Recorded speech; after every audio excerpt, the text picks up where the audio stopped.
Yeah, we left at 5 a.m. flight. Good morning. Susan, do you have everybody at the table that we want at the table? The rest of the team gets to sit out there in the hinterland and not say anything? Is that because they're not going to say anything today? Okay. So we're again doing our finance meeting, and Susan has brought quite a bit to us this time with quite a few items go forth. And the other issue is that the team has done quite a few fee adjustments, I noticed as we went through the packet, Susan. So your group has been pretty busy.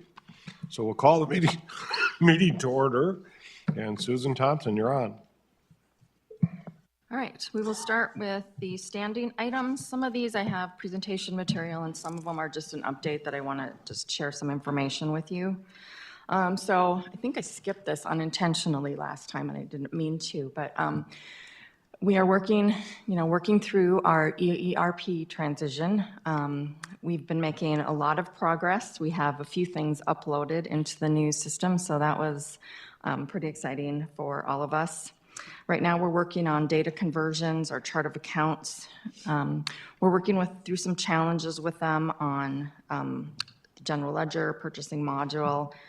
Our go live at this point is kind of a moving target. I think it's going to be after April 1st, probably in one of the probably June or July. We'll have a better idea after some development deadlines early next year. HR has also started on their processes. So we have two teams working on this project, and several of my team are working on both of them, so they're really doing double duty. So I just want to thank all of them very much for all their hard work. Does anybody have any specific questions on that? Can you explain to us, I think Mr. Strand came back and talked about Taylor. There's some person called Taylor in your department? Tyler. Tyler is the name of the company that we've purchased our software from. It's through an RFP process. Gosh, we did that already, I think a year and a half ago. We had an open bid process, brought in several vendors. Tyler just specifically works with governmental clients. And then John said it has a software that helps with budgeting. Does something different with budgeting? And I haven't talked about that yet, but he did mention it to me. I'll give you a 30-second elevator pitch. Tyler Commissioner Pepcorn and I were at National League of Cities, and I went to the breakout session on priority-based budgeting, and it was by this company called Tyler, which I wasn't familiar with. Long story short, they're taking people's traditional approaches to budgeting, all the line items and all the categories and all the everything, and putting it in and using artificial intelligence to then, and you have to prioritize, so you attach your budget priorities, to the budget and strategic plans to the budget and so on. You have some things that really directly tie to the budget and other things which don't necessarily always directly tie to the budget. And then it gives you suggestions of how other people with similar circumstances fund it, whether it's grants or other avenues of revenue. And so and then they take the examples they used, and they have many, many cities, and I'll keep this short. They have many cities that go as much as 12% savings cushion created in their general fund to 40-some%. So you have that. It's exciting. So I was delighted to find out you're working with Tyler, and I'd love to see them come and sometime present to your team. Yes. To show what this priority-based budgeting would look like. It's about a 3 to 5 month process, I guess. Yeah. We're excited about that too. We're a little bit farther out from budgeting on Tyler yet, but that will be one of our biggest priorities. As I mentioned too, though, priority-based budgeting is kind of a concept, so it's something we can start working on without the AI component of it. It's something we're all going to need to look at, agree on priorities and kind of a direction. So that'll be something we talk about when we start working on 2026. The next item is I just wanted to update you on the bond sale. So we brought a resolution forward on October 14th. It was our annual refunding improvement bonds. Those were sold last Wednesday. It was $57 million, and it was to fund our construction projects that we've been working on or are in the middle of. There was 31 projects. Each of those projects was, various sizes. We had one as small as 162,000 and one as large as 8.6 million. It was street, alley, and sidewalk projects, and those will get paid through special assessments. It was a good day. We had 7 bidders. The low bidder was JP Morgan. We had originally inspected the cost to be about 4%. It actually came in at 3.86, so that was a positive for us. Earlier that week, I had a bond rating call, actually it was the week before, with Moody's. We always have to have bond rating calls. Since we just issued a bond, it was a pretty short call.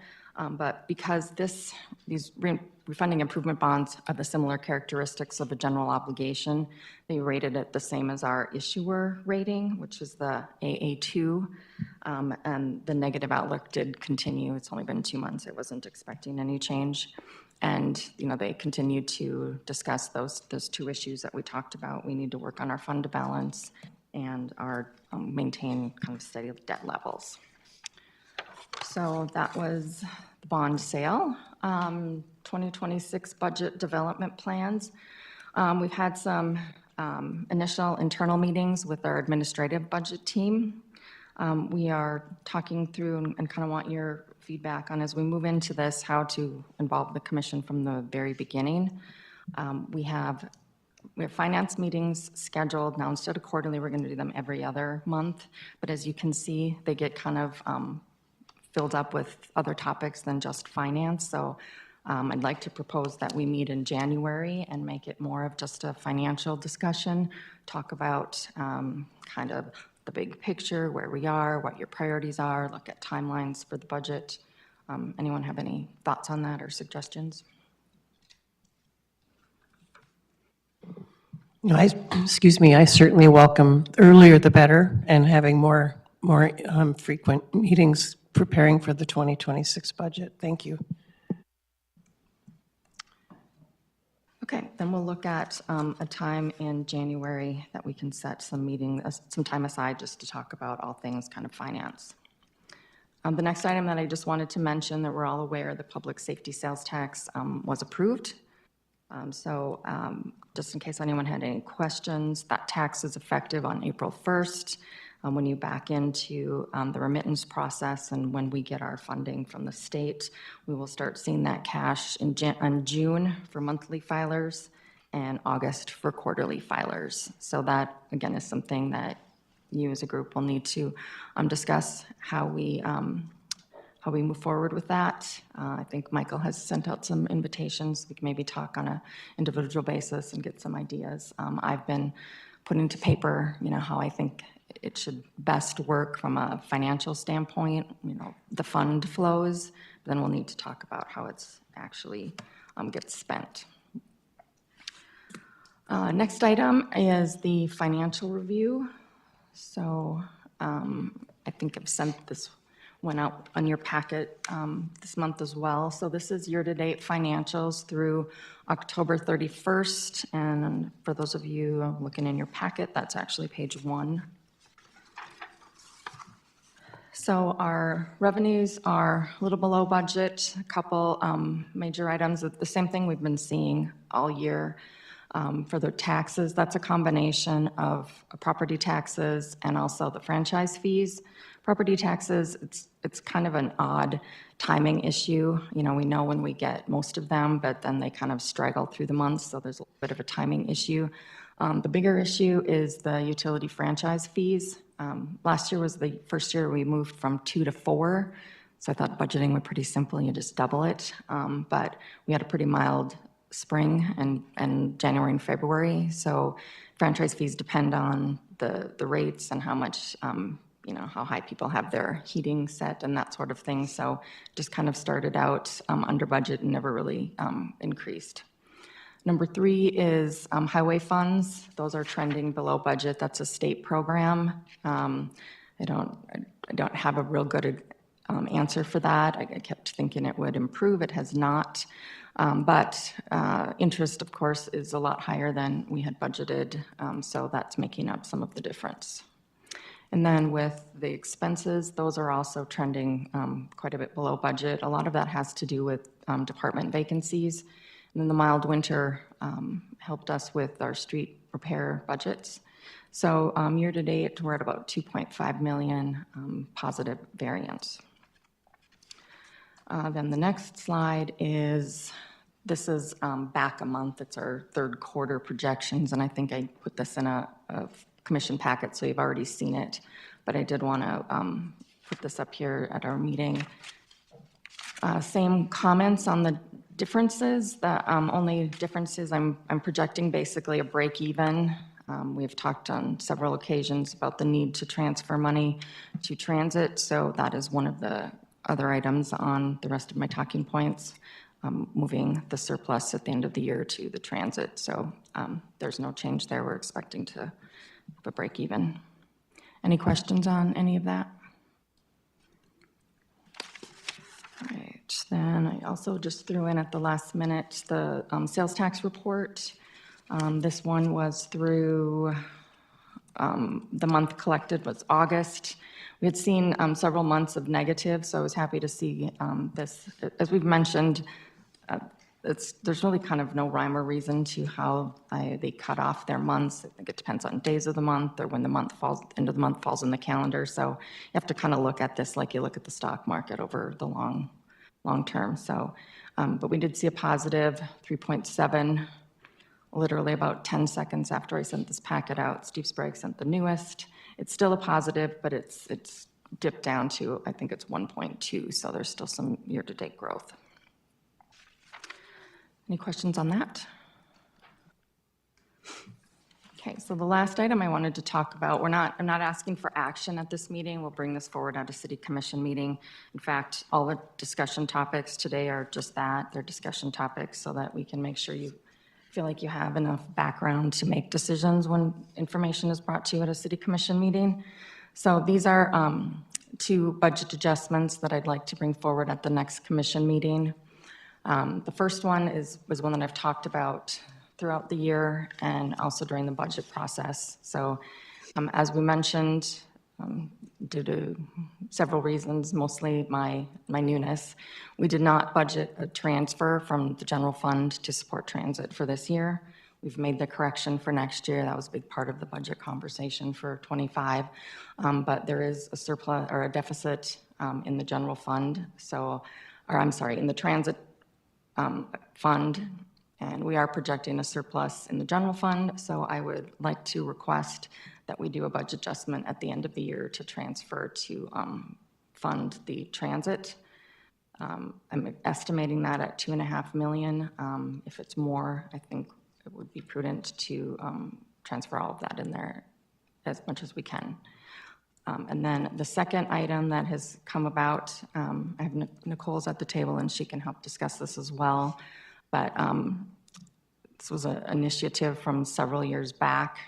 And I think as we talk about getting back to the basics and picking what we want to do and doing it well, this is something we should look at. We had started with this core neighborhood program and it allocated $1 million towards it, and the idea that we were going to do that every year for multiple years, and it just didn't take off. So I think we could move that as well to transit, but I'll let Nicole talk about that, and then if you have any questions. Thanks, Susan. Yeah, so, and I have a handout here if you wanted to just share it, pass it on. The about 2 years ago, with some of the federal stimulus money and the state stimulus money, was about the same time that the Core Neighborhoods Plan was being adopted, and in 2021. So, you know, we're kind of still in the throes of COVID and allocating, you know, kind of operational support to implementing Core Neighborhoods Plan. And what I handed out was basically the top 5 priorities that came out of the Core Neighborhood Plan and how we go about implementing the Core Neighborhoods Plan. And so item number 4 was a set aside of seed money for kicking off a rehab program for housing. And as early as the spring, working with our liaison commissioner at the time and the city administration team, Michael Redlinger specifically, and our community partners on what item number 4 is basically saying is work with a redevelopment authority, develop a public-private partnership in redevelopment for homeowners to use in our core neighborhoods for rehabbing their houses. The problem with this that we're starting to find with the core neighborhoods plan's recommendation is that the plan, this was something for, I would say, median income people or above the 100% average median income. So these are basically a way to incent single-family housing programs. What we have found is working with our nonprofits, many of them are in transition in their missions and trying to find that partnership to focus just on this project and program. We need some more time to bake the whole system. We didn't want to kick off a new program with grant funds without knowing where the rest of the funds are coming from. And so what item number 4 is saying on the core neighborhoods plan is at the end of the day, it's probably more of a $5 million program over the next 10 years. But seed money is great. However, our needs are even more stronger than that. For instance, we were going to dedicate half a person as staff to help with implementing this. And no sooner than we got the program started to talk about where the staff person, kind of shifted into another career path. And so just trying to find the stability in that, we're just asking for more time in focusing on the core neighborhoods plan and really focusing on item number 2 here on the land development code element. And we'll come back to this and with a more fully baked program than right now. And so since there's a need for the funds, it's basically funds that are flexible. And so we wanted to just remind the finance team that this money was here. So if I may follow up to that, really what you're talking about is a temporary kind of one-time transfer with a focus on future investment and what's needed there? Excuse me. Is that what you're saying? Yes. Thank you. So really, the idea was we had seed money of $1 million, but we didn't know how to build. We're still working on strategy on how to build that to a $5 million program. So what we're asking is that at this point, that money get transferred, and then she'll come forward with a new plan and ask for funding at that time. Mr. Chair, I have a question. So this is for Susan maybe. So are we projecting that we're going to be have a surplus of 4 million or 6 million? Or what's the surplus at the end of the year? Can you tell me how the weather is going to be for the end of the year? That's always a challenge. So right now, as I showed, as of October, we're at 2.6 million. There's probably a little wiggle room depending on, we have some staff vacancies, so I expect that will continue. So I'm thinking it'll be somewhere between 2.5 and 3.5. So what I'm asking is, could we transfer that to the transit? And then this million that we're talking about is actually in a different fund. It's in 475. So, Mr. Chair, what I would like to propose is instead of doing a transfer to more government programs, that we use that surplus to reduce the mill next year.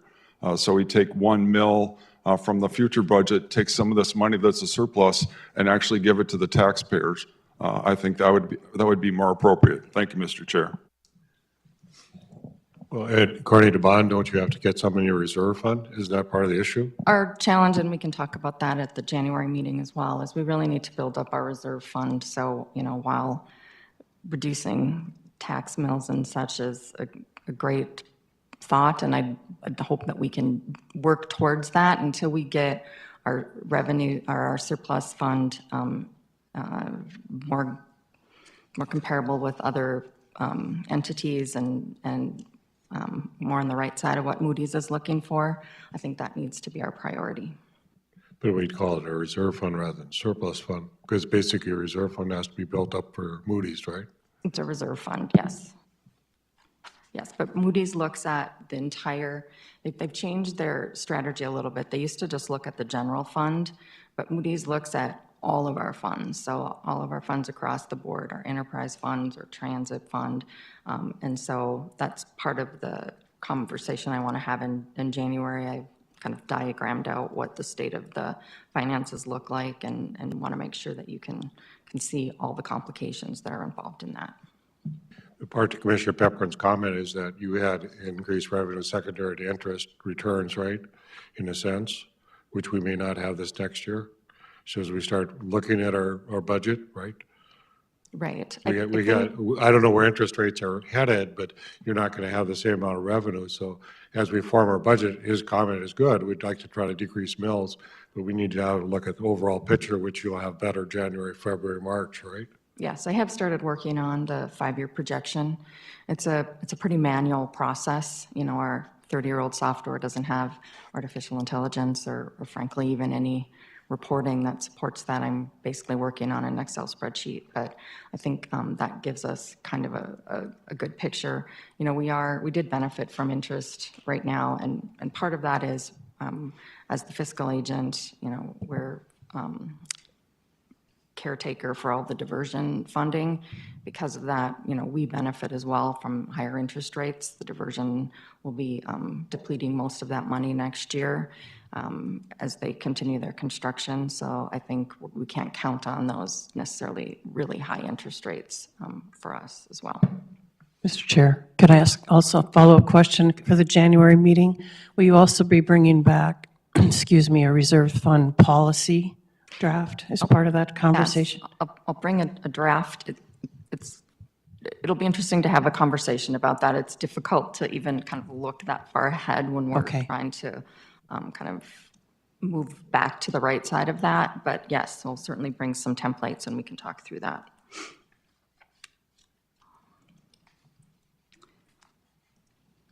Okay, any other questions on that?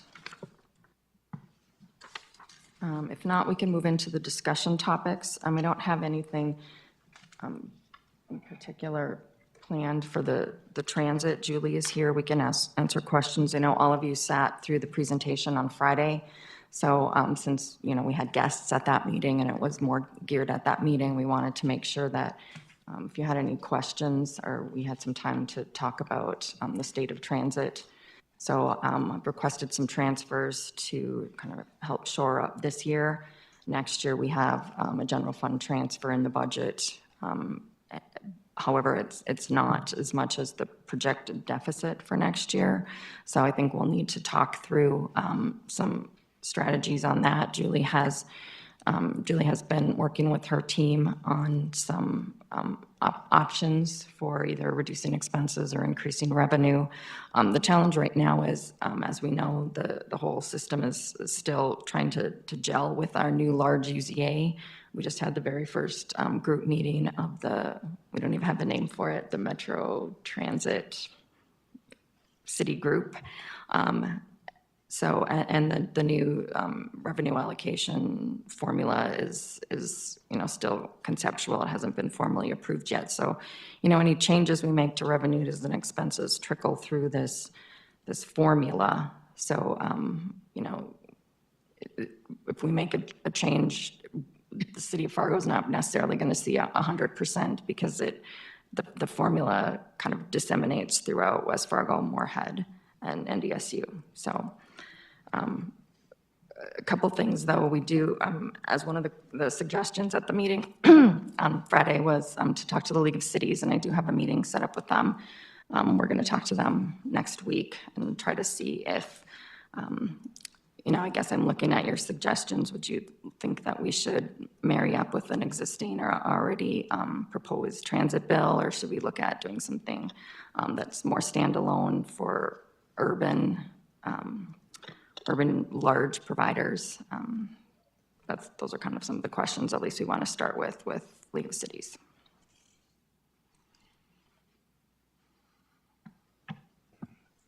I'm just curious, Susan, if we might want to bring Bernie Dardis to the table, because he's I believe, the regional representative for the board of directors for the League of Cities.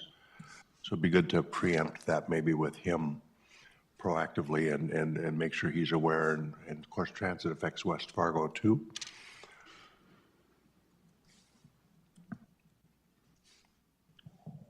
Who's the MetroCog chair at this time? Dave, do you know who the MetroCog chair is? Ben? Yes, I do. It is the Cass County Commissioner, Jenny Monjo, I think, is beginning to, isn't she? but Dwayne Breitling had been. I don't know, but I don't know if that's who's going to Okay. be the representative, so I'm not positive. Well, it's just that I think we need to look at federal funding and go after that, and I think that'd come from MetroCog, right? If we think the formula's off, when we take MetroCog and go to our congressional delegation and Well, absolutely, and we talked about this in the past. It doesn't make sense that they're reducing our funding because we've grown to a certain point. So I do think, in the past, we've written a letter as a group, and I think we should consider that again. But I do think the senators maybe have more sway. I don't know if you remember that, John, but we did it as a group, MetroCog, when we had trouble with the North Dakota DOT. Maybe we should consider doing that again, because it doesn't make sense for us to have a reduce. And that's what we're dealing with. It's frustrating that they're reducing us because we've grown. So if it's okay, I can relay that on. We all are members of the MetroCog board, but if that might be something that we consider. So Julie, if you wouldn't mind giving us the numbers and just showing how we're being reduced and how we need more help. And then I think it benefits all the, Cass and Clay County. So is that okay with you? Oh, absolutely. Happy to help.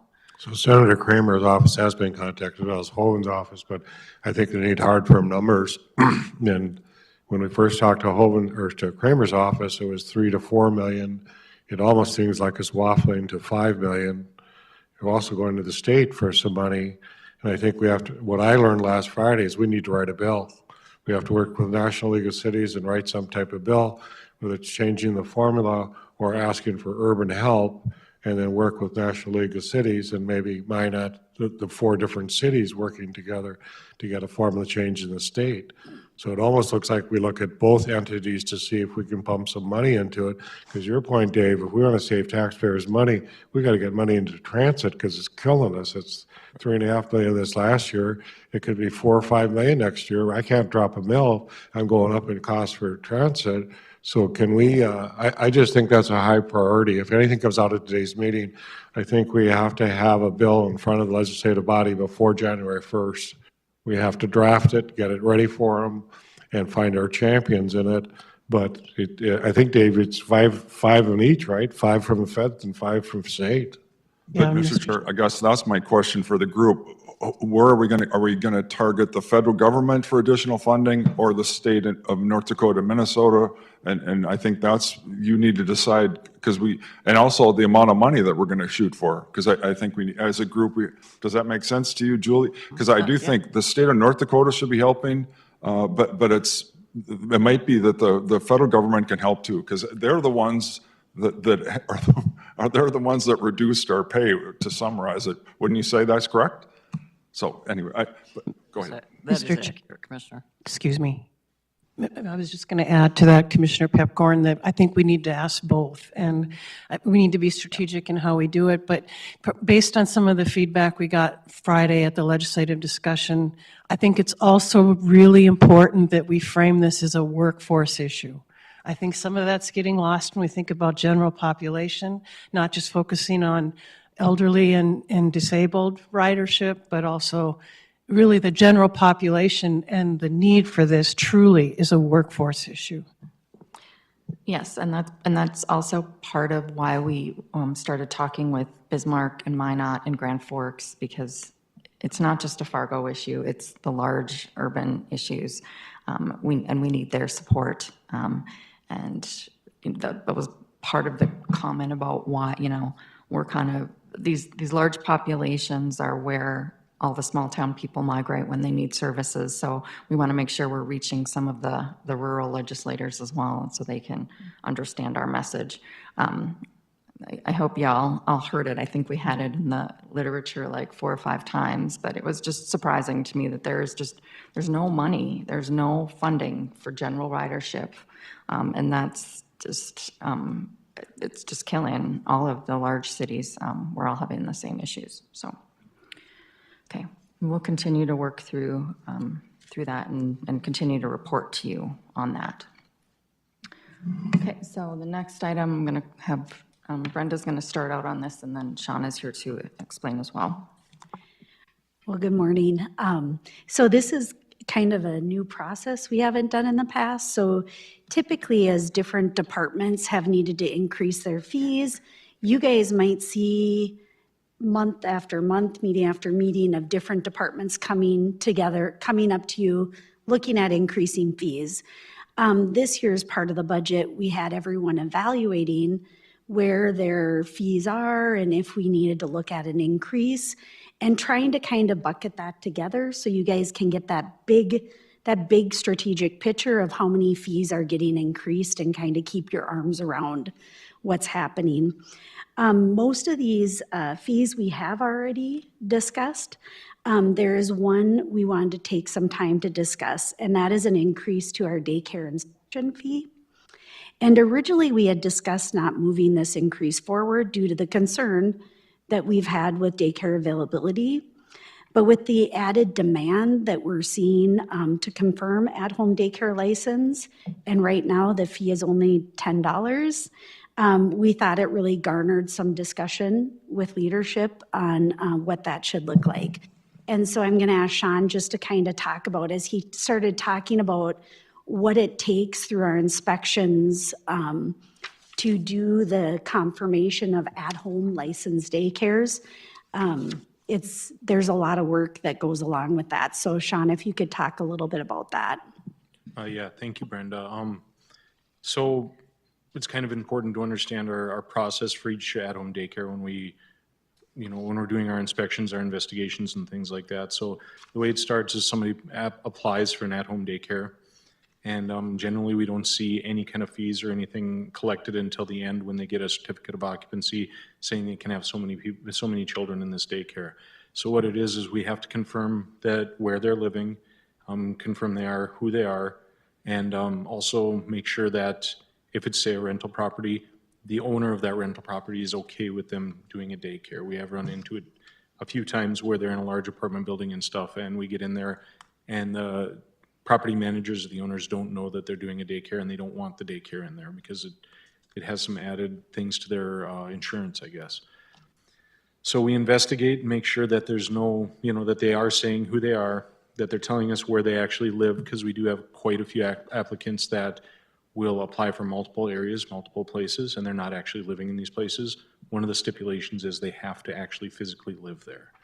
So we do have some individuals out there that there may be 2 or 3 that band together, form an LLC, and they're going to run them at their own homes. We need to make sure and confirm that that's exactly what they're doing, and that they're not just trying to use this entity to rent a place just to provide daycare services. So it usually takes our front staff a couple hours to get through all that stuff on a typical one. If it's more complex, it's going to take much longer, and it's going to take, up to 5-6 hours per application. So after they get that through that part of it, then we have to schedule the inspection and get an inspector out there. The first inspection is included in the cost, that first and second inspection. We go out there, we tell them where they're deficient according to the codes, and then we have to re-inspect later on after they've fixed the deficiencies. Many times we're going out 2, 3, 4, 5 times because they're not fixing the deficiencies. They don't understand what's going on. They're not listening to the inspectors. They think that if they just give it a little bit of time, call us back, we'll just pass it, and that's not the case. So we end up out a lot of them more than 2 times. If we do have somebody who's been through the process before, we will see 1 or 2 times we're out there and we're good to go. We do have information on the website telling them what the most common violations found are, what they need to have, where they need to have things and stuff like that. So before we get to that initial inspection, they should have the information they need to be able to pass that initial inspection, but very few actually do. So we're out there at least 2 times, and $10 doesn't even come close to covering any of those costs. It barely covers the gas just to get there. So we're looking at having to increase these fees. Right now we're looking at $50, and then anything above 2 inspections, you get 2 inspections for that $50. Anything beyond that, $30 per inspection after that, so that they actually understand that they need to comply with the rules that we have in place. Mr. Chair, can I ask a question? So the state does lots of oversight of daycares, and so I guess my question is, do you work with them? Because I mean, as you know, they do lots of reporting, and is there some things that they could maybe do, or maybe are already doing, so that could maybe save you some time? Yeah, that's a great question, and actually, their part of their process is receiving our CO. So even before they will issue the license at the state level, they have to receive the CO from us before they will even consider issuing that license and doing all their inspections and things. So their approvals depend on our approvals. And we only do the initial inspections just to get the CO. The fire department actually does the follow-up inspections every year. So we have been working very closely with the state and stuff, helping to identify, different fraudulent activities from people, different things like that, make sure that our process is nailed down so that their process works smoothly as well. We have had people forging certificate of occupancies. You can download things that are very similar on the internet, just put your name in there, whatever you want, and then they've been giving it to the state, and the state's been issuing the license. We come to find out 2-3 months later that they never had any inspections, they never did anything. So that's one part, is they will not, because of the process that we're going through and what we've done with them, they will not accept COs from individuals anymore. They'll only accept them from our office. I was going to just add one more thing, and this is as an overview. I wish we would do a better job of, there's so many fees and charges that the city has, and I think we lose track. And so then we have to do these catch-up larger increases. I'd much rather if we could do gradual, because everyone understands a 2 or 3% cost of living increase, but you get more pushback when we have these say, well, we haven't raised this since 2007, or do you know what I mean? And so if it was possible, and I know it's a lot for the staff to even keep track of all of them, like for sidewalks or for, I mean, it's just, but to me, if there was some kind of way we could just say, let's keep, gradual increases, that's much more palatable, especially for politicians. We get a lot less pushback if it's more gradual than, I don't know if that makes sense. Thank you, Mr. Chair. Well, no, I'm talking to Rupesh Gandhi. He's doing this thing with artificial intelligence, but it almost thinks if we'd incorporate artificial intelligence to keep track of our fees, and please do that. To your point, I think the commission has always never liked big jumps. They've always liked little gradual jumps over time so people can adjust to them. So I think, Susan, I think this Taylor is going to help us, or if there's something like that could do that, or if inspections even had it as a program that would help us do that.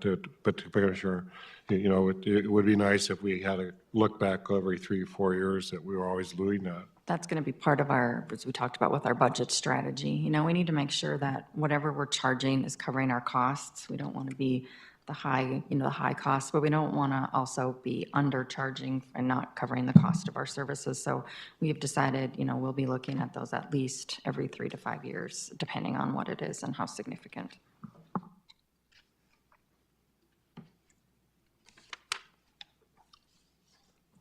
So any other comments? We brought this up because we know daycares is a sensitive issue, and we wanted to make sure that you had a chance to kind of hear the explanation for why we would like to propose this. Susan, I'm just curious about philosophy. At what point do we decide that it's, I'm sure it's a balance all the time, whether something we provide as a community service or a profit center, and where do we find that balance? That's a very good question. That's something you'll have to decide, I guess, or we'll decide together, but that, it's a policy decision that, the governing board will need to make. So I would say too, if you think of, the $50 is the permit plus 2 at on-site inspections, so that's $25 for each inspection. We are still greatly providing a service. And so I think that, like Susan said, it will be a philosophy as we look at increasing fees and reevaluating. To Commissioner Pepcorn's point, we're hoping to get us where we need to be and then having better conversations of when do we want to be increasing and when do we want to be providing that service. Another thing that's kind of missing in my brain is the scope of the reach and the reach of these actions. when we're looking at, we don't have like a dollar amount attached to them. We don't know how many customers, how many dollars we're talking. It might be maybe, or do we? That'd be helpful to me, because if it's just to have a sense of how big is this topic, and how many people are impacted, and how far does it go, and how much money will that impact? Is that in there? Oops. Commissioner Pepcorn, you should have told me how to work my microphone. Yes, it is in the spreadsheet. So, I mean, by no means, this is a very small dollar amount that is being added.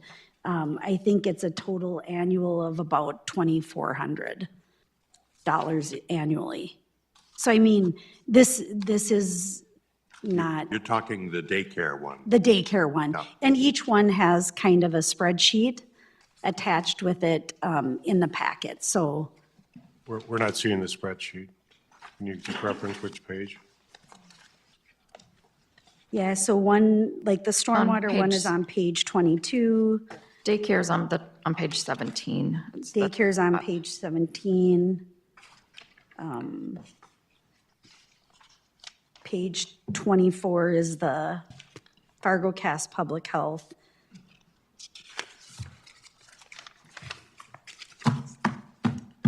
The one we might not have in there, but we can get that to you, because we had provided it earlier, is the sidewalk. We have a spreadsheet for the sidewalk fees also, so we can get that to you. I think that's the only one not in this, that might not be in this packet. But it does have a budget impact at the last column. So, Mr. Chair, just real quick, I think each department, we all have fees, and almost all the departments, inspections, planning, engineering, and to me, it would be good to at least break it down from those and just see, are we doing something to keep up? And instead of having to do these, where we do these big increase, are we doing something each year where it's 2 or 3% versus every 10 years for 12%? So I just think that, otherwise, it's a little bit too much to keep track of. It's kind of like, but to me, if each department says, here's the fees that we're in charge of, and here's, like planning, that's in there as well. It's like all the departments, and so just to say, I don't know if that makes sense, but to break it down, that makes it a little more manageable, then each department can be a little more monitoring it a little easier. I don't know if that makes sense, because engineering has several, so just throwing it out there, and I apologize for getting off track, but I just like that concept, and I do think we would get much less pushback from the public if it was a little more consistent. Thank you, Mr. Chair. But this is actually what Susan wants, is feedback from the commissioners, Dave, so this is fine. Absolutely. This is exactly what they need to have. Thank you. Okay, let's move to the next item then. Doug Durgan is here to talk about some ideas regarding special assessment deferrals. Yes, you may. So can I ask one while they're getting it set up, Mr. Chair? So we have done this in the past where we've done deferrals, but I want to make sure that they are paying interest if we do approve the deferral, because that's the precedent that we've set in the past, that if you decide to do that, it isn't like there's no charge. You still are, you don't have to pay the interest until you start paying. That's my question. Thank you, Mr. Chair. Yeah, and we'll touch on that. And like Susan mentioned too, we're not going to make any decisions today. Just go over a review of process and one on the table currently to provide that information, so. All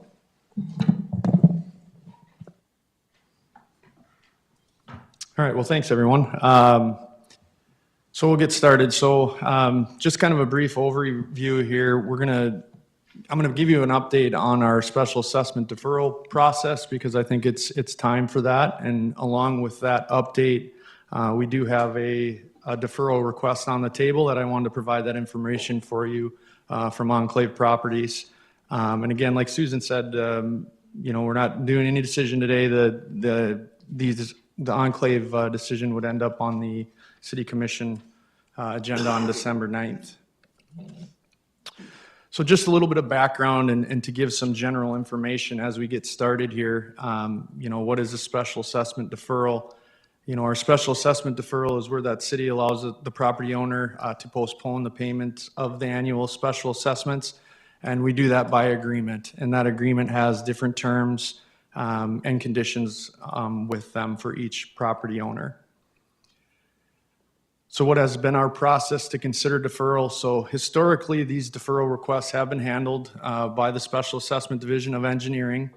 The property owner would request a deferral directly to us. We would then bring that to the Finance Committee, as was past practice. From Finance Committee, if Finance recommended approval, it would go to City Commission for final approval, or that deferral would be denied. So with the change to the Finance Committee, we've been working on formalizing a policy for these deferral requests just to streamline and make it better for the property owners who are looking at potentially requesting assistance with their special assessments. So these requests are now being presented to the Public Works PUPEC. And based on what PUPEC and the direction they've given us so far is we've taken the input of PUPEC, the direction they've given, and we've looked at the history of deferrals previously approved to begin the process of creating a framework for a special assessment deferral policy. And that would be the ultimate goal, is to get to a policy. That policy, once it is created and then approved by City Commission, the process would then be as follows. We would have that policy in place for guidance. The landowner would still request a deferral from our department. We would review that request, and that request would be presented in front of PUPEC. Now, if that request doesn't meet this policy criteria that was created, the staff would recommend a denial to PUPEC. PUPEC then, that denial, the applicant can be considered by this committee, which then would ultimately mean staff would present it to the City Commission for final consideration. So that's kind of the structure that we're looking at once that policy is created, to be able to just make it easier, like I said, for the property owner to have an idea of if a special assessment deferral would work for them or not. And like I said, we are only in the draft portion of the policy at this point. Nothing has been brought to City Commission. That policy is still a work in progress. Excuse me 1 second, if you Sure. would. As I'm seeing this, it says if it does not meet the criteria. What if it does meet the criteria? Correct. So if it meets the criteria, that would mean PUPEC would recommend approval, and then that approval would be brought to City Commission for final approval. And typically on consent? Correct. Yep. So Doug, the thing I don't understand, if it doesn't meet our policy criteria, normally on all our other issues where it doesn't meet policy or criteria, it goes actually, any kind of appeal goes to City Commission. This has a delay going through Finance Committee. So you're saying Finance could approve it over policy? No, bringing it to this committee would just be for the purpose of information only. No decision will be made by this Finance Committee on that particular request. Maybe just to add to it, so the intent, and Doug is going to get to a request that's currently been considered by PUPEC and was denied. And so our intent would be to provide the information to Finance Committee, and in 2 weeks, bring that item to City Commission for final determination of whether they'd like to support what PUPEC decided and deny the request, or overturn that and support the request. Again, just to understand it, if I'm a person that's trying to get this, a denied request in PUPEC, unless I move it forward to Finance Committee, it dies, right? But this commission would never know about it. So if a landowner came, wanted to do a deferral, went to PUPEC, got turned down, and then went to any one of the commissioners and say, hey, I got turned down, we wouldn't know about it, because PUPEC would have made its action, that action wouldn't have come to us. Yeah, part of what we've communicated with, say, the applicant, that the situation we're talking about today is that we basically said, PUPEC denied the request. If you would like us to continue to advance it, here's the process. We would bring this item to Finance Committee for them to become aware of the request, and then in 2 weeks, it'll go to City Commission for full consideration. Would the commission know, just following up on typically where we get phone calls, would the commission have any knowledge that we turned down somebody if we didn't go through Finance? Potentially not, but that's something we could, if you'd like to. So again. Well, it's just, I mean, if you have a policy, you have a policy. I think all those commissioners, if we voted in the policy, it's our policy. You're in how far it's in our policy. I don't have any problem with that. I just I'm not, at the workarounds is what I'm getting at, is typically one of us get called and say, hey, you know, this isn't fair. We want this to happen. As I understand it, if they don't think it's fair, it goes to finance. Finance to tease it up, basically, but then it really comes to commission to make it correct. Commissioner McWhorter. So, Mr. Chair, so I really like this because it reminds me of the Land Development Code. Now we'll have a consistent path to follow, and then everybody follows the same thing. So I think this is a very good way, because it's a lot of it we've already been doing, but to have this flow chart so everyone knows what to expect, I think that's a good thing. And I do think it's good to, instead of just having to come to the city commission, to have them have an opportunity to explain it more to us, because sometimes in a city commission meeting, we got lots of other things to talk about, and this allows them a little more time to explain what's going on. So I guess I would support that. Thank you. The other thing is, we have to be consistent, so there's no developers that get special treatment, or there's no anybody that gets special treatment. Everybody follows the same thing. Thus, this reminds me of the Land Development Code, where we're hopefully, it's going to make life easier for everybody. So thank you, Mr. Chair. All right. So that's a good segue into the current request at hand then, that I just want to provide some information, and Tom kind of mentioned. So what we've done with Enclave's request is we've kind of followed that new process, even though it hasn't been officially adopted. We're following that process with their request. So they're currently requesting a special assessment deferral on 3 parcels in the Laverne's addition. They currently have 2 certified special assessment districts that have been finalized. Annual installments are started to be collected for this year. And then they also requested 1 future assessment at this time, which would be assessed in 2025. Just a little bit on the timeline of their request. So on the 8th of October, Enclave requested a 3-year interest-bearing deferral, and PUPEC heard that request on the 21st of October. The request that Enclave sent us did meet the first draft of our policy framework criteria. So it was recommended for approval by staff, but upon PUPEC review, they did not feel this request should be granted. And that's why we're sitting here today, as Tom had mentioned. A little bit behind the reasoning of the denial of the request by PUPEC. There was a few reasons. The first was that they felt the land is developable now. Now, these are the policy that we've drafted in the framework. We've laid it out in 2 different types of scenarios. Land that has not been annexed into the city, and land that's already been annexed in the city. And then once you've determined that, we look at the parcels as they are, if they've been developed or platted. So in this case, PUPEC was feeling this was platted. They are undeveloped, but they have been platted, so they felt that was a concern for them. They also believe that this type of land use is in high demand now.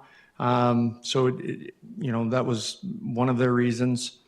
They also looked at the financial implications to the city that these projects have been bonded for.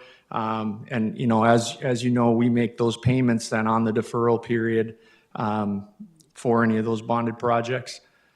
And then maybe their biggest concern was that the special assessments related to the 2 certified assessments were developer requested new infrastructure projects, not an initiated city infrastructure project. So the projects they were asking for the deferral on had been requested by the developer. And then the last one, the future assessment project that would be to be assessed in 2025 is to support that infrastructure that they requested. This has been kind of in the works a long time, and it's good to hear the positive feedback. So, I know there may be some questions. So with that, if there were any other questions or additional information you needed, please let me know. So, Mr. Chair, I have a couple questions. First of all, one of this is, and maybe you can talk about it, but it's the road construction that was done is excellent, because that connects Riley's Acres, and it used to be a dirt road, and so the infrastructure is going to be very. It needed to be done. It was well done, and so that is a good thing. And we do have the precedent that this was done in the past, and I do think market conditions with, we all know interest rates and construction costs, that has impacted the pace of development. And so I do think we have to be a little bit understanding, but the key thing you have to know is that they're still going to pay interest. And so this isn't like something, we're giving them some kind of delay where they're getting something for free. And so that's why, that's just my comments. Thank you, Mr. Chair. My question is, what will they pay interest on? Will they pay interest on the costs? You know, if we're bonding and there's infrastructure being invested, are they paying interest on that investment and the infrastructure, or are they paying, what will the interest be applied to and how much? Correct. So that's one thing we're working out in the policy that will be drafted, but as it would be intended is they would pay an interest rate on what their principal special assessment was at a compound interest for 3 years. Each year annually, they would pay an installment of that interest on their principal amount for each project that they're asking for the deferral. That principal amount is what they would have otherwise paid if there were no deferral? So maybe I can answer. So standard, what they're paying is the principal amount and the interest. Yep. Basically, if interest-bearing deferral was approved, what we would be asking for is that they pay the annual interest portion only, not the principal portion. But unfortunately, the city still needs to make that principal payment. And so that's part of that financial implication to the city if a deferral is approved. So how much does that amount to? 103, and it's 86, but he's asking what's the interest only? Sure. I'd have to get that exact number. That was one calculation that I didn't do. That The rough end would be a couple thousand? I'd have to look because it's project by project and per interest rate of each improvement district, but I can certainly get you the information. So if the principal isn't paid until later, who pays it? The city. So this is on the city's shoulders Correct. in the meantime. Yes, that's why we're considering this, incentive. It's a benefit for them because there is some city Tom, cost. what was recommended to PUPEC? My belief is this didn't meet the criteria we normally would do. So again, that's part of the issue with all this. So what we had done is looked at past practice of what the former finance committee had approved. And there was one instance, mainly one instance, where this type of deferral request was approved. And so it came into our framework that, past finance committee and city commission had approved this type of request. And so it was included as part of our framework of, well, let's consider this as approving in the future. So again, we just have those guidelines right now. We don't have an actual policy. And we're kind of trying to feel out whether those are the right guidelines. And so this came to PUPEC. PUPEC had quite a bit of discussion about it. And ultimately unanimous decision to deny the request. And let's get the image right? The idea of deferral specials is typically a farmer that we move in, we move our development, we're moving. That person's not happy about it, so we defer our specials 10 years typically, and interest only. And that's typically for somebody develops coming too fast. A developer requested this development. A developer pushed this development and has pushed this and has rented quite a few of the spaces so far and sold them. So the only reason you're doing this is, quote, to help the developer. It's not a farmer, it's not the landowner that's just sitting out there that it got ahead of them. So in my mind, the one that you're talking about would probably have been of somebody that we were pushing development. Is there any sequence in which a developer has pushed development and we have given a deferral? Again, I Yes, think there that was one example. There was one. No, let me jump in. Okay. Can I jump in quick? Yeah, sure. So the one example that they're giving you is east of the horse track. We gave a 3-year interest-bearing deferral on 19th Avenue North.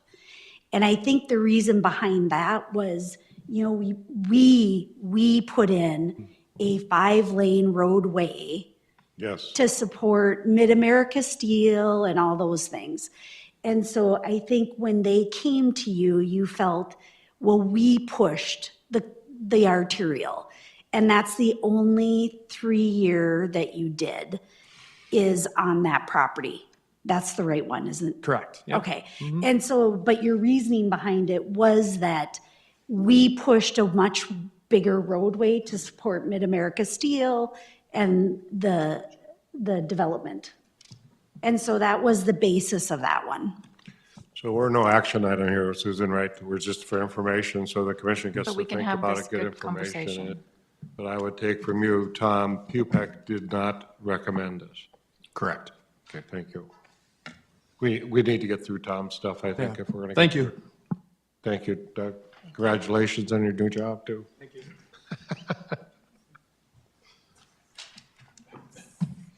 But today's fine, we charge interest. I mean, anytime we do any deferrals, we're charging interest now. So just, if you remember a long time ago, Mayor, with the Shields Arena with Ace Brandt, do you remember that a long time ago? That was the same, I don't know if you, Well, you can tell the new commissioner what happened, because that was a telling time. that was, but if you recall what, I do think we have to be very careful with this, and I'm very happy that we're having a policy. I think that's great. So I think we're moving in the right direction. And this is not something that we do very often.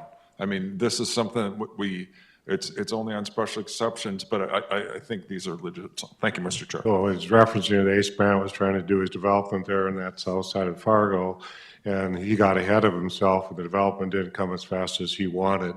So he actually pleaded to us to do a deferral for 10 years because he could not pay the payments, basically. Is that right, Dave? I just remember, Mayor, we went out and met with him, and he was as white as this piece of paper because he was right on the edge of not going well. So anyway, and it all worked out. So thank you, Mr. Chair. Well, I will try my best to get you out of here by 11:30, but there is a lot of information, so I don't want to rush through it too much. But just a little summary of what we're going to discuss. First of all, I want to talk about what the engineering CIP includes, talk a little bit about our network size, how we go about selecting projects, broad overview of the 2025 through 2028 projects, provide a summary of the specifically 2025 CIP, talk about how we'll fund that, and then talk about next steps. I forgot to mention, you do have a handout of the slides. Also, towards the back of that is a map of the proposed 2025 CIP, the federal aid projects for 25 through 28, and then an Excel spreadsheet that shows the full breakdown of project costs and things like that for 2025. So what is included in the engineering CIP? So these are for the projects for the preservation, rehabilitation, replacement, new installation of city-owned infrastructure within the public right-of-way.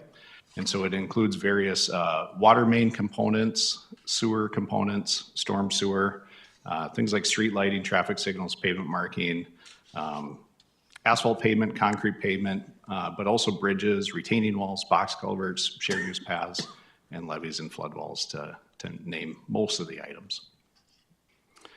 You've seen this before, but the city of Fargo has over 10 million square yards of pavement. We split it up based on classification, but it is pretty substantial and does continue to grow by typically 1% to 2% annually. Other things that you might not see, many miles of sanitary sewer, including manholes and lift stations, likewise with water, over 500 miles of water mains, and lots of valves and hydrants and things that go with it. Similar for storm sewer, over 500 miles, but again, lots of those things that you don't recognize or realize there are so many out there, things like inlets and lift stations and ponds. And similarly with traffic and streetlights, a lot of streetlights, signals and signs in our network. Talk a little bit about how we go about selecting our projects. It's a lot of collaboration, primarily with these departments. So planning, public works, water treatment, water reclamation, and engineering. And we take a lot of things into consideration, a few things to go over. So like Go 2030, our growth plan, core neighborhoods plan, our transportation plan, MetroCog bike and ped plan, safe routes to school plan, and a lot of other things like pavement condition, underground utility condition, the severity and risk of failure of infrastructure, and public safety. I won't go through this, but Going through these projects, we do work with a lot of other entities that I just want to highlight, that there is a lot of coordination.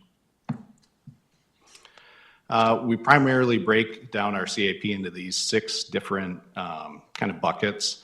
So locally funded program projects, federal aid, prairie dog, flood control, new development, and alley. And I'll go into each one of these a little bit more. So first of all, locally funded and programmed projects, it's kind of what the title entails. The city is determining the locations of these projects, and they're funded locally. And so again, we break this down into more categories. So core neighborhood projects, where we're typically doing street reconstruction, utility replacement, pavement preservation, storm sewer utility projects, traffic and streetlight utility projects, various safety and pavement marking projects, sidewalk improvements, and miscellaneous projects. I'm going to show this on a map, so I'll go through this pretty quick, but as you can see, within the core neighborhoods, we have 3 projects programmed or planned for 25, again, 3 in 26, 3 in 27, and 3 in 28. And Thomas, those core neighborhood, those local projects, are they typically 70-30 cost share? I'll get to that, but we cap those right now for 2025. It's estimated that 15.4% will be special assessed. So we've been really trying to focus on core neighborhoods and trying to really check out projects in those areas. So you can see, this is what I shared a couple of years ago, but we completed a project on 8th Street in 23, 1st Avenue South in 23, and 9th Street in 2024, and you can see how we continue to progress through Hawthorne neighborhood. Likewise, focusing in Longfellow neighborhood, 1 project has been completed, and we have a couple coming up in 2025. Again, in Roosevelt, project that we completed in 23, another one in 24, and we'll have 1 more remaining in that area in 25. And then Horace Mann is another neighborhood that we plan to get to, haven't completed. We have completed a number of projects there, but most of them are coming up again in the next few years. I just want to highlight our pavement preservation projects. I commonly say these are arguably the most important projects we do because they are just preserving our pavements. And so what is pavement preservation? It's just a proactive approach of implementing a series of low-cost maintenance treatments. And the reason we do it is to preserve our investment in our roadway network and extend the pavement life and ultimately meet our citizens' needs. No pavement will last forever, but with timely applications, we can extend the life of the pavement, and ultimately what it does is result in a cost savings. So the first 40% of a pavement life has about a 15% drop in quality. Unfortunately, the next 15% of its life has about a 40% drop in quality. And so if we're to spend $1 now, it typically is about an $8, it would cost $8 if otherwise delayed. How much time does that 40% go? I mean, how much time are you talking? Yeah, good question. It actually depends for each type of pavement and classification. So a asphalt local will be different than an arterial concrete. And so we have these type of deterioration curves plotted for every type of pavement. So both pavement type of asphalt and concrete and classification. How many years roughly? I'm just kind of getting a sense. So I would say typical pavement without any treatments is probably going to be 30 to 50 years broadly. And so this is what we do. Again, we try to target those right times to do that rehab strategy to ultimately extend the life of the pavement.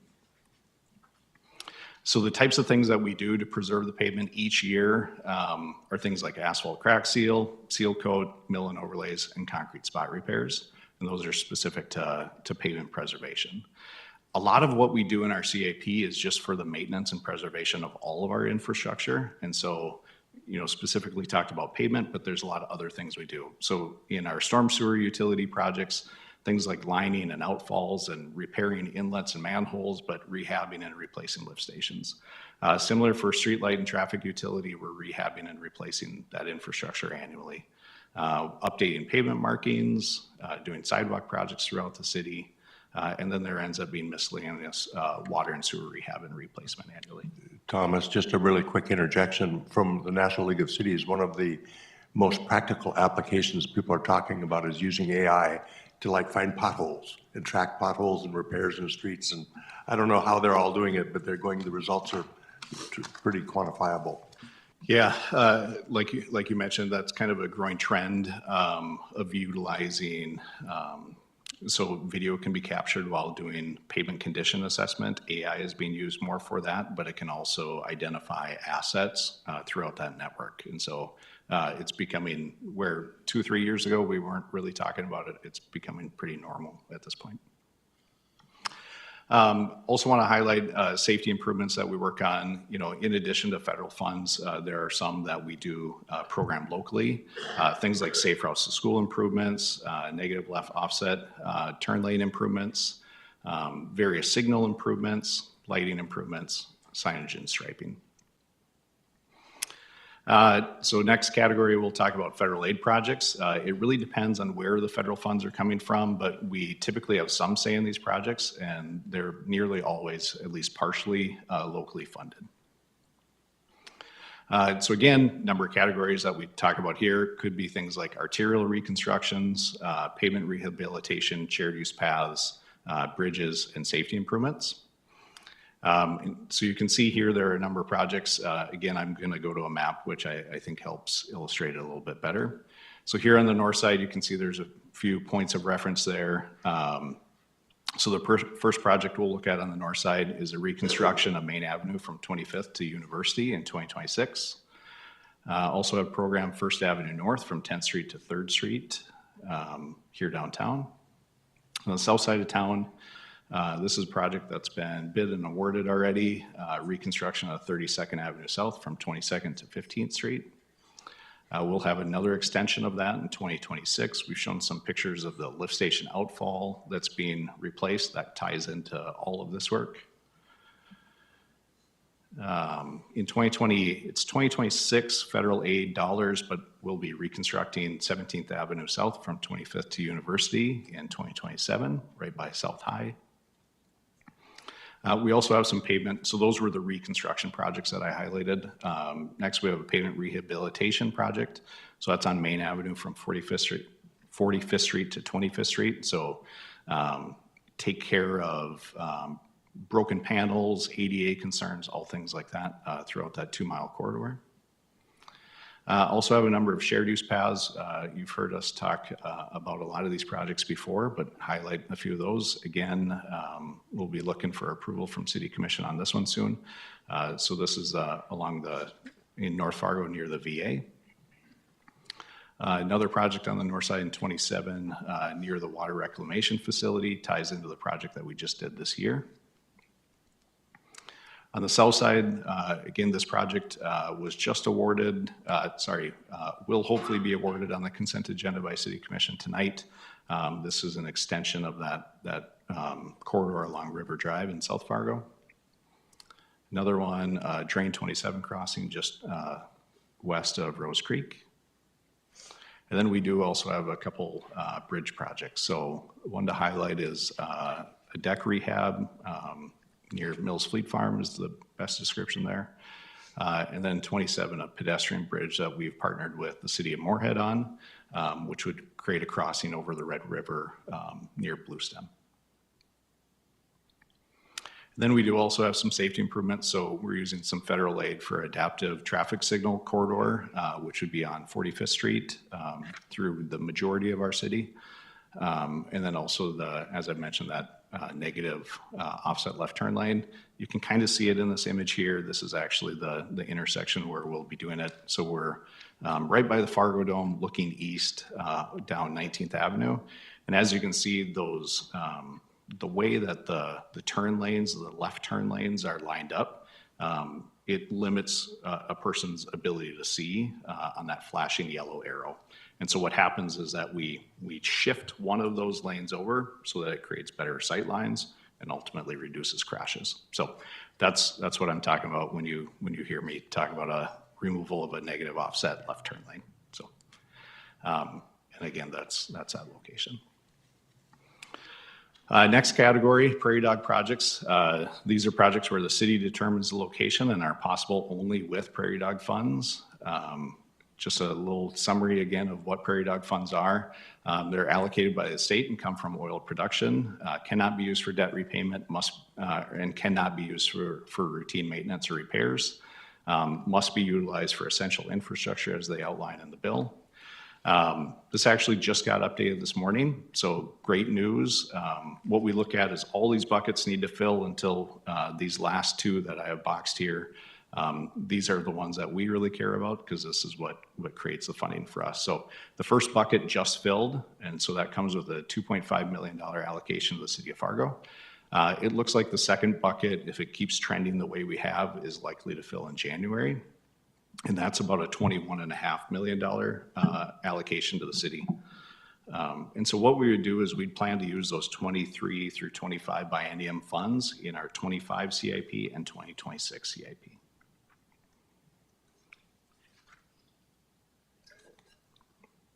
Here again, number of different categories we kind of look at, or how we plan to use prairie dog funds. So we would like to do additional core neighborhood projects, additional downtown reconstruction projects, additional pavement preservation projects. And then there are some projects with, again, we'll talk about it, you've heard me say it before, our need of sales tax is outpacing our revenues. And there are some spots where we'll intend to use prairie dog funds rather than sales tax funds. So core neighborhood projects, again, I'll go through this. You saw these in the maps that I showed earlier, but I want to highlight where these are in a map here in a little bit. And so again, a couple additional downtown reconstructions. So first of all, one of those additional projects for the core neighborhoods would be in Longfellow. Another one, so this is the downtown reconstruction on NP Avenue. Another core neighborhood project in Horace Mann. Another downtown reconstruction on NP Avenue and 4th Street. And then another one in Hawthorne, and one final one, 2028 in Horace Mann. Also would intend to do some additional pavement preservation projects. It really depends on what we get programmed for federal funds on some of these things and how bid pricing comes in, where we would go for sure. And then, like I said, there are quite a few projects where we intend to use prairie dog in lieu of sales tax just to try to manage our utilization of that sales tax fund. Moving on to flood control projects. So the city oversees the in-town projects. Their locations were determined as part of the overall FM diversion project, and these projects are funded by the Diversion Authority. I don't have a map for you, but we're getting towards the end of the list, hopefully done with all these things by 2027. Last two categories, new development projects and alley paving, and then we'll talk about funding. So new development projects are typically 100% special assessed and requested by the developer. We don't currently have any pending requests to include in our CAP. But as requests come in, they'll be added to the CIP, and so that comes through both PUPEC and City Commission at that time. Alley paving projects are very similar, requested by adjacent property owners and are 100% special assessed. We don't currently have any pending requests, but when we do, it'll come to you. This thing didn't display well, and it keeps doing this for me, so I apologize for that. So what's being cut off a little bit is the full amount of about $98 million for our proposed 2025 CIP. And you can see based on the other columns how that relates to, say, 2024 or the average for the 4 years from 2025 to 2028. So how do we fund the CIP? You've seen this, but it's really kind of these 5 buckets of funding. So the first one being sales tax. This is a great tool for the city keeping utility rates low and also special assessments low. The quarter-cent sales tax is that engineering receives is the only city funding source used for streets. I realized this morning that this is slightly out of date with the new public safety sales tax that was approved, but I'm gonna still go with it and break it down this way. So of the 2%, 1% goes fully to flood control, and that ends in December of 2084. The other 1% gets split up 4 ways, with a quarter going to flood control, quarter to water rec, quarter to water, and a quarter to streets. And that is set to end in December of 2028. Next is utility funds. These are the 4 buckets. 3 of these were adjusted this year as part of the budget approval, which really helps out this engineering CIP. I already talked about prairie dog funds, so I'm going to skip that and go on to federal funds. So a number of different categories that are in here. Each one comes with its own requirements and limitations of where it can be used, but there are a lot of different buckets that we go after here. So all of these are distributed by MetroCog and allocated by the policy board. Tom, could you go back just to the sales tax issue? Sure. I just want the commissioners to be aware, on the sales tax, the utility tax will go to election 2026. We are presently pledged in the quarter for flood control. That has been pledged unto 28, and then that quits. As far as I know from engineering, the idea was then to take that quarter cents and put it to drought supply, Red River Valley water supply, and or streets. I mean, it's always been a little debated by your team which way you wanted that. But I just want, there's been some discussion in the diversion authority about having us continuing that as flood control. And I think the commissioners have to think about that. We think that if we put it into Red River Valley water supply, we can decrease utility costs to our customers, to the residents, if we have to support the diversion or the water supply coming over. So that's why it's critical for us. That's $8 million. It's no different than the safety tax. That comes in and helps defer the cost to the residents. And I would say, Denise, you have an idea in utility right now. We're paying our fair share out of that. Yes. But we pay, it's a 25%, local share is 25%. Our utility fund is paying our costs right now. But our utility fund, when we get the final part of that project done, is going to rely on utility fees to carry it. So I just want them to be aware. Dave, you've heard the conversation on finance in which some people have talked about, hey, can you just continue it? But I just want the commissioners to be aware that our intent is to use that for water supply. So. Can I just add one slightly controversial comment? The citizens of Fargo and Cass County have ponied up for flood control. Some people have not ponied up, and so I want us to continue to put pressure on them. We've ponied up, and other people are benefiting from it and not paying. And so I know it's a little bit controversial. That is the goal, is to have everybody pony up. You're right. But we have to start saying the time has come. And so anyway, I think we're all in agreement, or I hope we are, but it's at a certain point, we got to, and I know the frustrating thing is Minnesota, they have to go to St. Paul, but at some point, you got to start saying, come on now. So anyway, thank you, Mr. Chair, for allowing me to vent my spleen. I just wanted to be aware of where we were thinking on that. And then the other thing, John, to your question, I do think we have to look at how much we pay on rehab specials. Because Grand Forks has gone down to 75-25. West Fargo has come up to 70-30, but I think we're well in excess of 80-20. And I think you could extend your CIP if we were a little bit less generous on what the city pays for and what the locals pay for in specials. So I would like you to rethink that. And we'll highlight that here right now. So that fifth bucket of funding comes from special assessments. And so this is governed by North Dakota Century Code. As a reminder, there was a Supreme Court ruling, North Dakota Supreme Court ruling in September, which requires a Special Assessment Commission to determine benefit in dollars, independent and without regard to the cost of the improvements. And so really it hasn't changed anything. It's added an additional step, but as long as the Special Assessment Commission determines that the benefit exceeds the cost, it does not impact our ability to special assess these improvements. So this is all governed by the infrastructure funding policy, which is adopted by the City Commission. To talk a little bit about how we fund those things, things like pavement rehab, like mill and overlay is 50% special assessed, 50% city funded. Most other items in the policy are capped. And so things like water, sewer, and pavement replacement. And so in our 2025 CIP for those locally funded recon projects that tend to be in the core neighborhood, approximately 15.4% is going to be special assessed. And so quite a bit lower than some of our peers.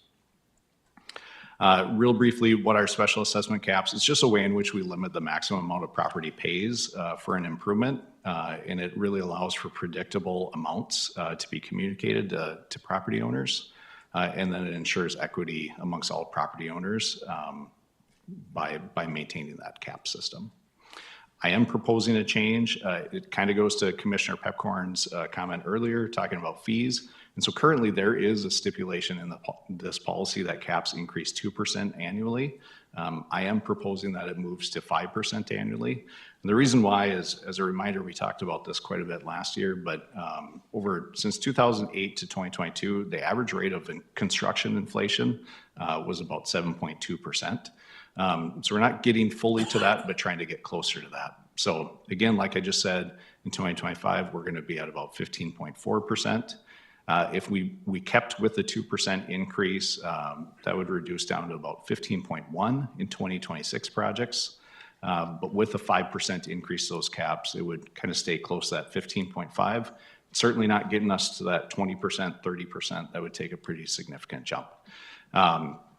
The 2025 CIP was based on the existing policy of just a 2% increase.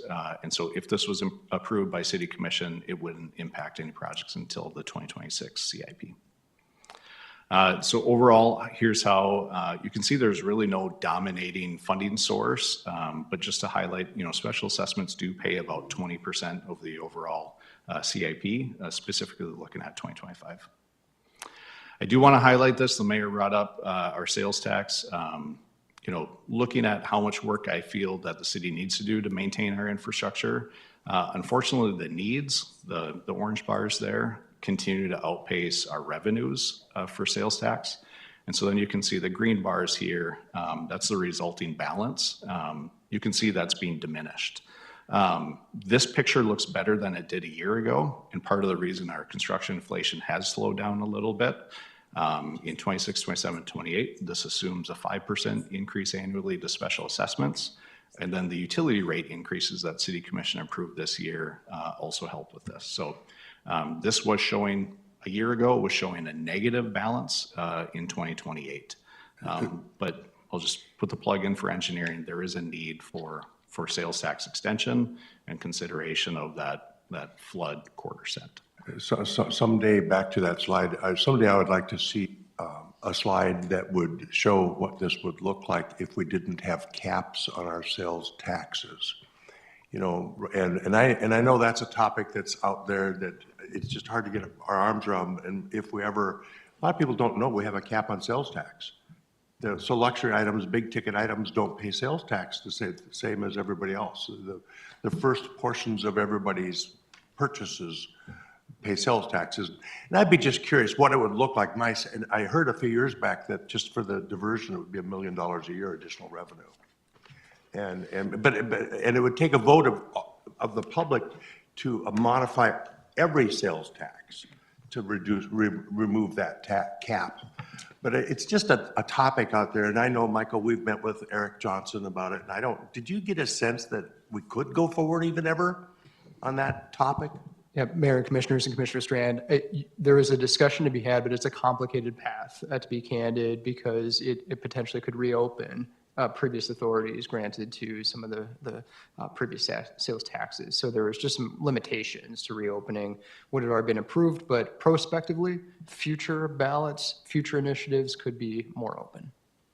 I think a concern, John, is you'd have to redo your tax that goes to 84, and I think it'd be extremely hard in this climate for somebody to revote for flood tax to 84. That's what you're risking. Because right now we get that sales tax is worth 60 million right now, and if you revote that, it may go away. So I think you have to be careful when you bring that up, Commissioner Pepcorn. So, Mr. Chair, I have a question for you. So that slide number 47, where it shows that 1% sales tax. So are you? Like in the future, are you saying that we could use some of that for special assessment relief? Or is that kind of what could be a potential thing? I'm just saying, looking down the road, if you wanted to have this pass easily, that should be included, because I think the general public, the special assessment is obviously property taxes in general, but special assessment, if there was some way that we could tie that together to have that be part of it to go for relief would be a good thing. All right. The idea was to give engineering part of that quarter cent, and for streets, basically. If we could take the utility part we need for water to, let's say, 4 million, and then 4 million could go into streets. That was the thought process. So your thought, Commissioner, that would be something we need to have a discussion with the engineering team. Because somebody in utility has to tell us what do they need. Because the other issue, if you're not careful, then your water utility rate goes up, and people don't like that. So it's a great discussion. Yeah, and just to highlight that, I mean, this differential is about $4 million annually. And so that would be half of the quarter cent. And without that, we either need to make a choice, right, of likely increase special assessments to make up for that funding shortfall or do less work. And the consequence there is likely our conditions of our infrastructure start to decline. I think I'm almost done here. So here's what comes next. We're going to be seeking approval for 2025 CIP only, not the full 4-year CIP, just 2025. And so this will go to PUPEC for consideration on December 2nd. The intention is to seek commission approval on December 9th. And that'll provide opportunity to meet with commissioners if you have additional questions or make clarifications before we do seek that approval. And with that, I'm done at 11:30, but can happily take 1 minute over. Tom, excellent work. Your CIP plan continues to improve. I think the commissioners got a real view of what's going on, and it's just an outstanding work. And what I really love to see is the core neighborhoods you're taking care of all over. I mean, the neighborhoods have to love it. And I love that just our core neighborhood at City Hall here, when you fix the streets around here, it's just made a huge improvement of the streets in our area as well. But the public has to be happy with the improvements they've got in their neighborhood. So excellent work by your department as always, and good to go. Susan, anything else for the good of the order? And so bring your questions to Tom, please, before December 9th. So if there's anything, pet project you have where you want to get done, or John, you got a favorite neighborhood or something like that, please get it to him so he can address it and bring it back to us. Thank you.